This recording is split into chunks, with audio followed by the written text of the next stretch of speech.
discuss chapter 4. Ano ba pa talaga nakapaloob dito, mga common mistakes na naiilagay natin sa chapter 4 na hindi pala dapat sa chapter 4. And some siguro mga tips na din or mga mga dapat talaga nakalagay do'n. Okay. So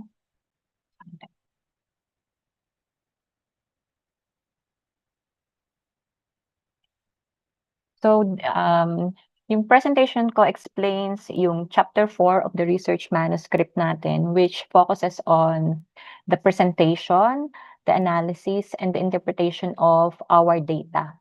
And sa capstone natin, this chapter is very critical because it provides the evidences that answers the research questions or the research objectives that we have. So every claim o dapat nating ilagay for this chapter must be supported by, of course, data and statistical results. And also, mostly 'pag nasa chapter yung final defense na tayo, chapter 4 dun talaga din mas rigorous yung tinitingnan ng mga panel, and they examine it na kailangan siya i-organize at align sa ating objectives of the study. Okay. So the purpose of chapter 4, meron siyang fourfold usually. That is, first is to present or systematically present the collected data.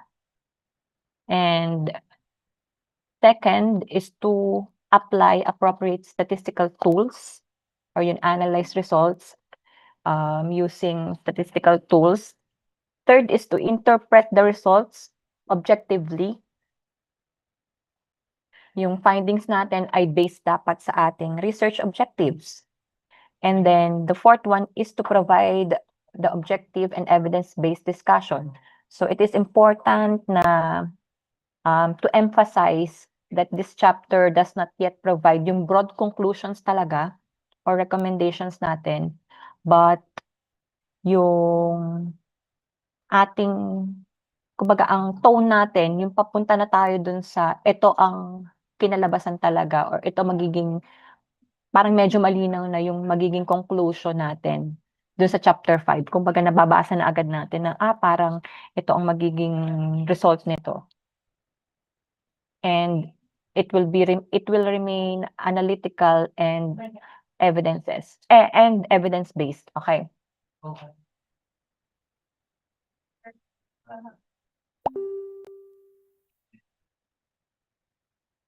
And of course, the general structure of chapter 4 is usually it mirrors the statement of the problem. So after meron tayong short introduction, 'di ba, dun sa unahan, after a short introduction, the results will be presented according to each research objectives. Yun talaga halos ang pinaka kumbaga storyline. Per objective tayo. Si objective number 1 muna ang ating unang sasagutin. Yung lahat ng data, lahat ng results ng objective number 1 will be presented first, and then the objective number 2, and so on. So for each yung research objectives natin, yun nga, data will be shown. Pag may tables or figures, it should be followed by a statistical analysis and the interpretation.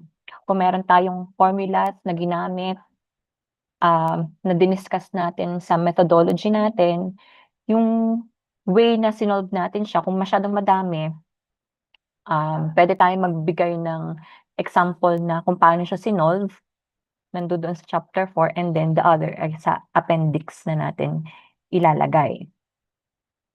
Of course, the interpretation then and the analysis. So logical sequencing is also essential for clarity and it should be, ang tawag dito, yung output dapat ng ating chapter 4 should be nasa standard siya ng critical thinking, may methodological soundness, should be evidence-based. Yun talaga yun. Yun talagang pinakamahalaga din kung sino nagsabi nito, saan niyo nakuha itong basis na ito, saan niyo nakuha yung term, values, dapat or sa standards ba, dapat nakalagay doon na i-cite natin din lahat. Of course, it should be consistent and with depth yung ating analysis. So, generally, ito yung structure ng chapter 4. Yun nga, may introduction tayo, presentation of data, statistical analysis, dahil inanalyze natin yung data, saka natin in-interpret yung result, and then kung merong hypothesis, ay di doon natin siya itetest din. Any questions muna or baka po yung aking mga ay may idadagdag ay okay lang din po inyong akong i-interrupt. Baka may nakalimutan din ako.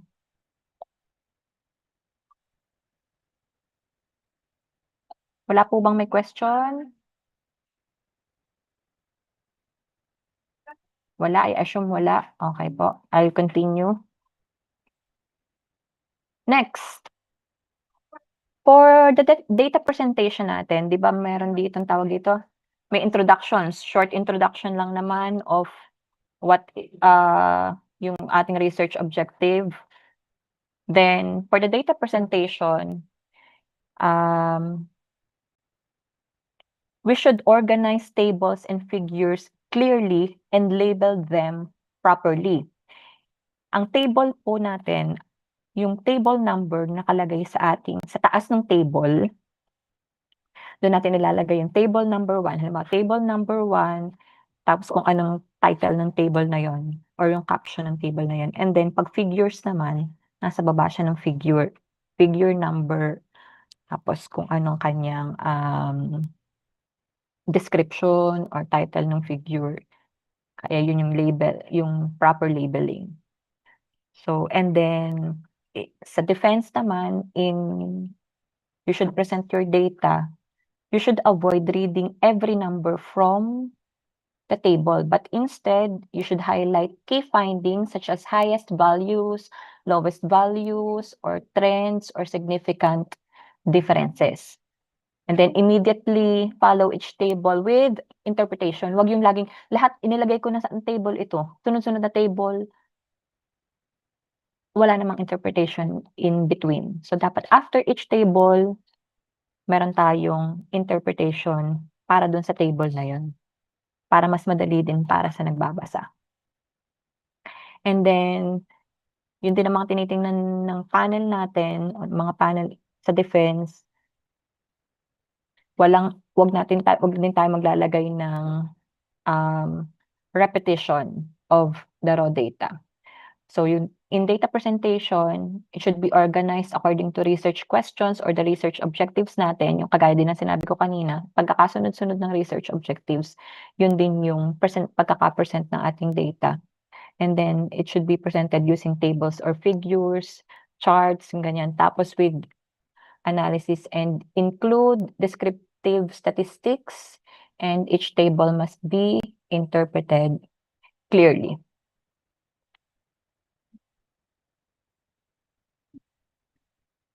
Wait lang po.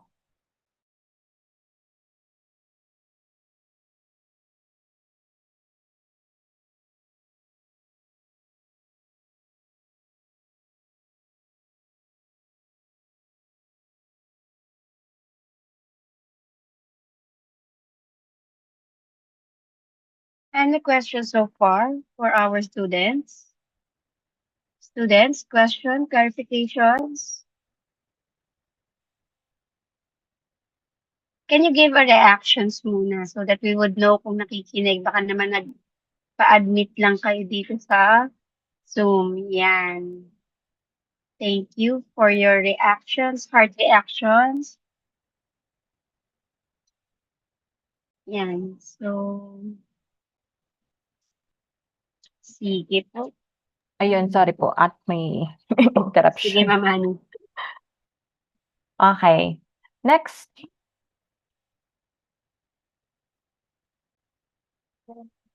Yan. So, yung mga statistical analysis natin, mostly yung statistical analysis naman natin ay ginagamit for mga quantitative researches. So, common statistical treatments include yung descriptive statistics such as the mean or standard deviation to summarize yung data. Yun ay madalas din natin ginagawa. And inferential statistics such as yung mga t-tests, ANOVA, correlation, regression, at saka chi-squared test. Mostly, ito ay nang ginagamit natin for, yun nga, mga quantitative researches. And then during the defense, you should be prepared on how or why this specific statistical tool yung ginamit natin or yung bakit ito ang ginamit ninyong tool at paano siya na-align dun sa ating research design dahil each statistical tool meron siyang kanya-kanya kung saan talaga siya mas applicable. Okay po?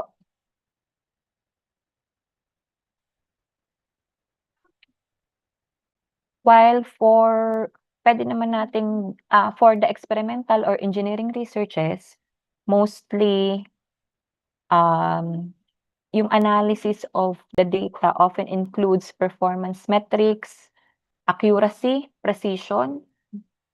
Madalas natin recall yung F1 score, yung RSME, which is yung root mean square error, na it is best used when yung large errors should be or must be avoided. And then yung MAE or the mean absolute error, it is best used when errors are equally important. And during, of course, in control systems and instrumentation studies, response time, pwede natin gamitin yung response time, stability, at saka mga error margins nga may also be analyzed. And then the panel pa din ay may ask how these metrics validate system performance. And also, you should compare it dun sa mga existing models. Kung tumaas ba, may significant bang kayong nakita or parehas lang dun sa iba't ibang studies, yun.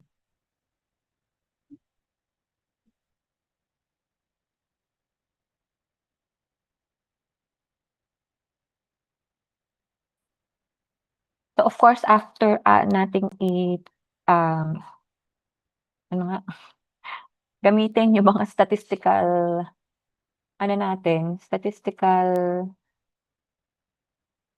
tools, we will interpret naman yung result nung mga tools na yon. So, interpretation explains what the statistical results mean. So it states whether the results are significant and then explain their implications. Or it should maintain an objective tone and avoid inserting conclusions that belong mismo din sa chapter 5. So interpretation of results is more important than yung computation, of course. Siyempre kung paano mo pinaliwanag, bumaba po. Hindi mo lang pwedeng sabihin na bumaba. Based on calculations, mas mababa ito. Bakit? Kailangan laging i-interpret mo yung iyong result or yung data mo on why. Bakit siya bumaba? Bakit siya tumaas? Bakit same lang? Anong ginawa mo? Anong difference na ginawa mo? Ano yung hindi mo ginawa? Malamang. At ano yung napadagdag ba? Hindi kaya siguro. Kaya ganito ang naging result. So interpretation of results is more important yun nga than computation. So after presenting yung statistical results, yung ating mga computations na yan, you should clearly explain what they mean in practical or theoretical terms. Yan na, sabi dito, explain what the results mean, state statistical significance, based pa rin tayo sa data, based pa rin tayo sa results, and then relate the findings to the research objectives. And dun lang tayo sa iikot lang talaga natin yung ating interpretation and others sa ating objective na sinasagot. So state the result, that the result is statistically significant and explain its implication. Avoid vague statements and be precise, objective, and directly connected to the research question. Yung sabi nga dito, kaya yung maintain objective tone. Doon lang talaga kung ano yung sagot doon sa objective mo, doon mo lang talaga iikot ang iyong kung anong ilalagay mo doon sa chapter 4 natin. Next. Yung hypothesis testing ay ano lang naman din, iba if applicable, not necessarily lang laging meron.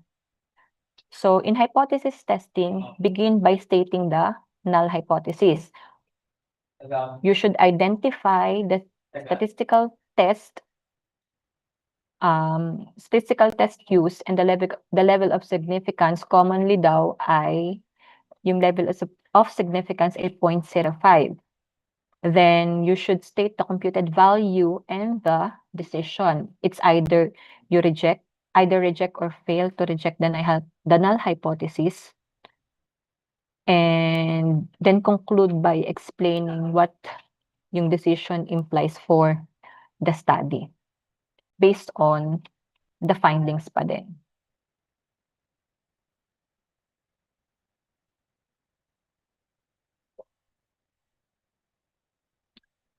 We have quantitative and qualitative researches. And ano pinagkaiba nila? So more on pag sinabi natin quantitative studies, yung chapter 4 niya, it emphasizes on the numerical validation and statistical significance. While yung ating qualitative studies naman presents themes, sub-themes, coding procedures, and selected participant statements to support findings. Kung meron kang mga survey, yan. But in both cases, transparency in methodology and clarity in interpretation are essential. Yun pa rin naman talaga ang mapa kung ano mang klase ng research study natin. Basta, ang pinakamahalaga pa rin or ang pinaka-critical is on how we interpret the results noon.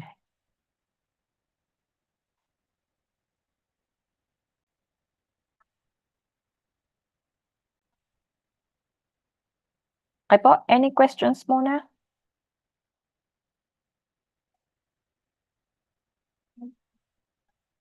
Wala? Okay po. So, common mistakes we have in chapter 4.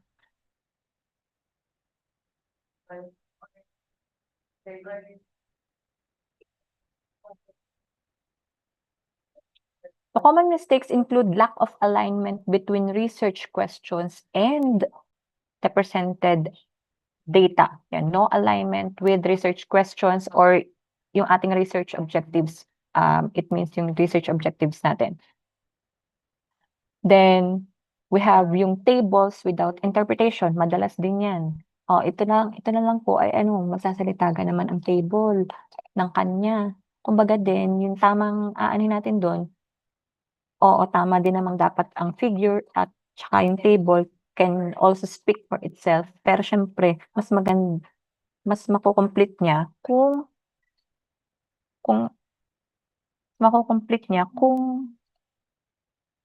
meron tayong explanation. If there is a weak statistical justification, yan, common mistakes pa rin yan. Sabi, hindi ko po na-include yung o kaya kumbaga yung mga formula hindi natin na-include, hindi ko po naisama yung ano, nakalimutan or hindi talaga nailagay or hindi talaga din alam, puwedeng gano'n. Yung mga dapat pala ito ang gagamitin kong formula, ay mali pala yung nagamit, and so on. Ano pa? And no alignment, insufficient explanation, mixing of conclusions prematurely. Kumbaga, hindi ito na ang gusto kong sabihin, ganito na dapat ang aking ine-expect kasing conclusion. Gusto ko ay tama din lahat ang aking ano, ano, gusto kong ang aking conclusion ay maganda. But yung ating data, hindi naman yun ang sinasabi. Parang kumbaga sa akin din, it's okay na yung ating kumbaga kaya tayo nagre-research para malaman natin kung ano talaga yung magiging, results. Hindi yung parang ito ang gusto kong maging result, hindi gano'n, eh. 'Di ba yun kaya tayo nagre-research, hindi natin talaga din alam ang magiging result kaya tayo ay nagre-research. Okay, another common issue is presenting results without explaining their significance, and also 'pag during the defense naman, these weaknesses are often questioned by the panel. "Saan ba kinuha? Anong ginamit mo?" Yun lang naman din halos lahat ang mostly tinatanong ng panel. Sino nagsabi? Anong studies 'yan? Ito ba ay baka basta na lang kayong kumbaga ay yung trial and error na method. Hindi din siya, commonly, kumbaga accepted.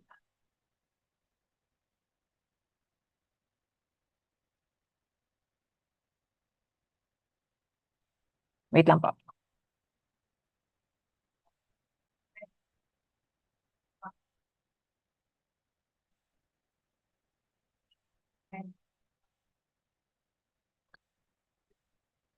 So yun.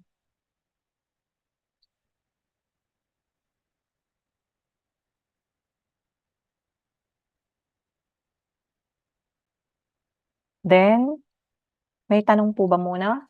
Any clarification sa mga pinagsasabi ko? O may nakikinig ba? Baka lahat ay ano na, tulog na? Pakitaas muna nga ng kamay. Yun, taasan. Okey, sige po pakibaba na. Okey, huwag kayong mag-alala matatapos na ako. Okey. So the characteristic of a strong chapter 4, siyempre yung kabaliktaran nung nauna ko namang, um, diniscuss is a strong chapter 4 demonstrate coherence or with clear alignment with objectives. Ulit-ulit mo sasabihin, it should be aligned at ang logical, pagkakasunod-sunod ay based on our objectives. Kaya kung mapapansin ninyo, ang objective natin, uunahin muna natin kung ano talaga yung unang mangyayari hanggang hanggang magde-design, bubuuin, at ite-test. Mainly, yun lang naman talaga ang isang buong study. So another characteristic ng, tawag dito, ng chapter 4, may logical organization, yun nga pagkakasabi ko din kanina. And kumbaga may istorya, may flow ng story, hindi yung putol-putol o nauna na itong nadapa, hindi pa naman naglalakad, kumbaga yung gano'n. Kumbaga 'pag mag-iistorya tayo halimbawa, 'di kaya mas maganda kung may talagang istoryang sinusundan ka, kaysa yung, hindi pa pala 'yan ang nangyari, ito pala muna. Hindi pa jump-jump, dapat ay siya ay coherent with proper statistical justifications, meron tayong evidences, ang interpretation natin should be concise, nakalagay diyan. It should have an accurate statistical treatment, objective and concise interpretation, and then visuals should enhance understanding and hindi na magke-create lalo ng confusion yung ating mga figures and tables or graphs, puwede. And the chapter should reflect analytical thinking and mastery of the research methods. Kaya natin inuna yung chapter 3, then kung ano yung pagkakasunod-sunod ng, gagawin nating methods, yun din ang ating, um, gagawin sa chapter 4. Or maybe kaya natin, 'pag naano natin yung chapter 4, ibabangga natin talaga dun sa ating naisulat na chapter 3. Dahil 'di ba nagsulat tayo ng chapter 3, hindi pa natin talaga alam yung ito yung plan natin, yung sa chapters 1 to 3 natin dun sa capstone 1. Pero yung chapter 3 hindi natin alam, hindi natin kumbaga hindi natin sure na sure or hindi tayo 100% sure na ang ating processes ay yun na talaga yung susundin natin. Maybe along our researches, meron tayong iniba or meron tayong ginamit na dagdag or may dinagdag tayo. Kaya yung chapter 3 ating i-e-edit din na ngayon ay it should be in past tense na at ire-reflect natin kung anong methods, anong statistical tools, at kung ano-ano pang mga ginamit natin to achieve the objective. Kung ano na talaga yung actual na ginamit natin or actual process or actual steps na ginawa ninyo, pagkakasunod-sunod, actual sa chapter 'pag magpe-present na tayo ng ating sa final defense. Kaya ang chapter 3 kailangan nating i-edit based on the actual, processes that we took to attain each objectives natin. Tatandaan dahil marami pa rin ayun isa pa puwede kong idagdag common mistakes, hindi naman pala sa chapter 4. Common mistakes sa defense, hindi na-e-edit ang chapter 3.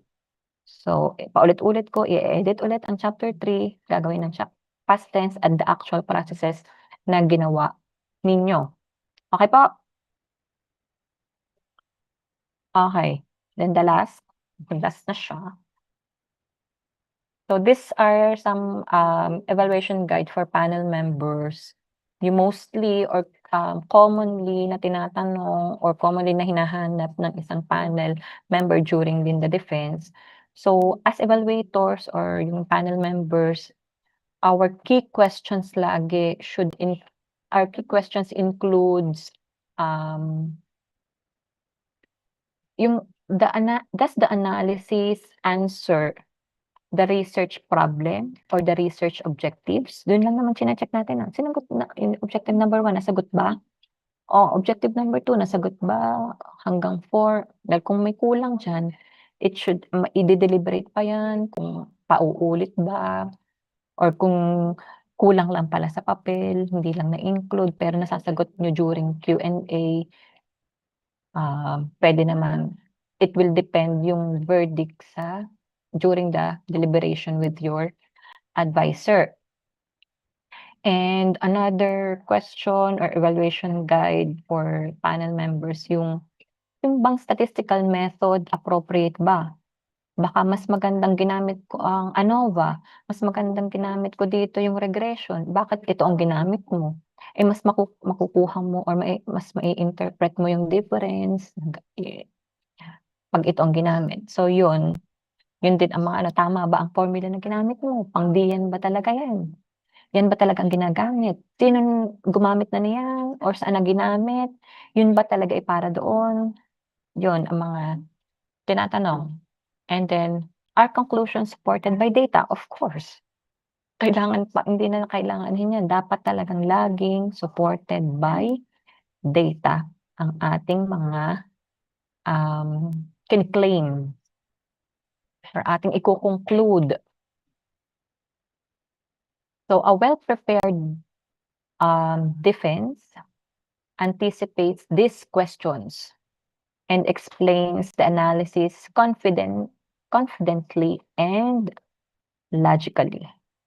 So yun, kumbaga kahit kayo ay 'pag bali-baliktarin ang tanong, kung kayo mismo ang gumawa ng inyong study, kung kayo mismo ang gumawa ng papel, kung kayo mismo ang ang nag-ano ng data, nag-perform ng data, ng testing, ng design, kahit paulit-ulitin, kahit pabalik-baliktarin ang tanong, masasagot niyo siya at masasagot ninyo. Dahil kayo nga mismo ang gumawa nun at kayo ay well prepared during dapat sa defense. Yun po. Any additional po sa aking mga kasamahan?